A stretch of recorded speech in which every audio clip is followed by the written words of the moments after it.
नमस्कार छात्रों, आज मैं आपको कक्षा 10वीं विषय हिंदी इस विषय हिंदी में उपयोगी लेखन में जो अलग एक प्रकार है उसका नाम है कहानी लेखन।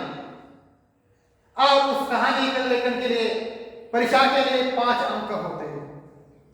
तो छात्रों, प्रश्न पत्रिका में प्रश्न 5वां आ में तीसरा आंकड़ा में मुद्दों के आधार पर कोई कहानी लिखनी होगी।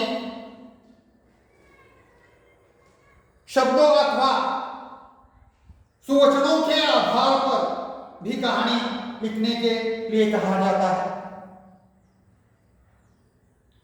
तो कुछ मुद्दे देकर कहानी लिखने के लिए भी कहा जाता है। तो छात्रों, सबसे पहले कहानी की रूपरेखा को अच्छी तरह समझ लेना चाहिए।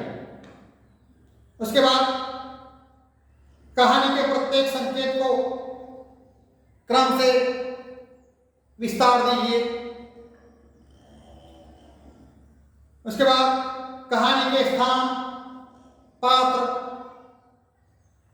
आदि के नाम दीजिए। घटना का संक्षेप वर्णन कीजिए। चौथा आंकड़ा है कहानी भूतकाल में लिखनी चाहिए। छात्रों, पूरी कहानी को 3-4 परिच्छेदों में बांटकर लिखनी चाहिए। विराम चिन्ह का उचित प्रयोग करना चाहिए। यदि कृति पत्रिका में कहानी का आरंभ कोई हिस्सा दिया गया हो तो कहानी की शुरुआत उस हिस्से के बाद से करनी चाहिए। कृति पत्रिका में दी गई कहानी उत्तर पत्रिका में फिर से नहीं लिखनी चाहिए। कहानी की लिखावट स्वच्छ और सुंदर होनी चाहिए। लिखने के बाद पूरी कहानी एक बार पढ़ लेनी चाहिए। कहानी का शीर्षक और सीख अवश्य लिखना चाहिए। और कहानी लेखन के लिए 5 अंक होते हैं। कहानी का नमूना मैं आपको बताता हूं। देखो प्रश्न कैसे होता है। निम्नलिखित मुद्दों के आधार पर लगभग 70 से 80 शब्दों में रोचक कहानी लिखकर उसे उचित शीर्षक दीजिए। प्रश्न कैसा देखो, एक सुंदर वन मुद्दे दिए हैं उन्होंने। डैश इंद्र का आगमन, डैश वन का सौंदर्य देखना, डैश सूखे पेड़ पर तोते को देखना, डैश सवाल पूछना, डैश तोते का जवाब, डैश इंद्र का वरदान, डैश अंत में सीख। तो छात्रों,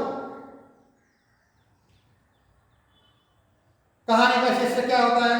सच्चा मित्र अथवा कृतज्ञता। कहानी कैसे लिखते देखो छात्र, कह दीजिए। एक बहुत सुंदर वन था। उसमें फलों और फूलों से लदे हुए तरह तरह के वृक्ष थे। उन वृक्षों पर कई तरह के पक्षी रहते थे। एक दिन उस वन में इंद्र देवता आए। वन का सौंदर्य देखकर वे प्रसन्न हुए। घूमते घूमते उन्होंने एक सूखा हुआ पेड़ देखा। उस पर एक दुखी तोता बैठा था।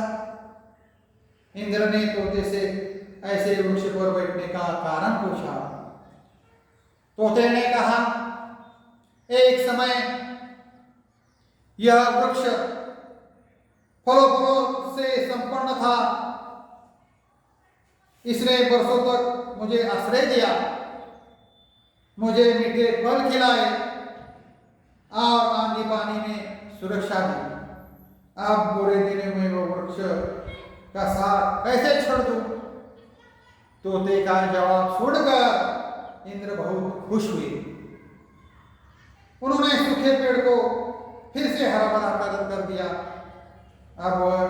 अब यह पेड़ फल पुष्पों से लद गया। यह देखकर तोते की खुशी का ठिकाना न रहा। उसके बाद अंत में क्या लिखना चाहिए? सीख लिखनी चाहिए। मानव का आचरण कृतज्ञतापूर्वक होना चाहिए। तो छात्रों, आज मैंने आपको कक्षा 10वीं विषय हिंदी, इस विषय हिंदी में उपयोजित लेखन का जो भाग है, कहानी लेखन के बारे में मैंने आपको जानकारी दी। उसके साथ साथ मुद्दों का आधार पर कहानी कैसी लिखनी चाहिए, इसके बारे में मैंने जानकारी दी। तो छात्रों, यहाँ मैं ठहरता हूँ। धन्यवाद।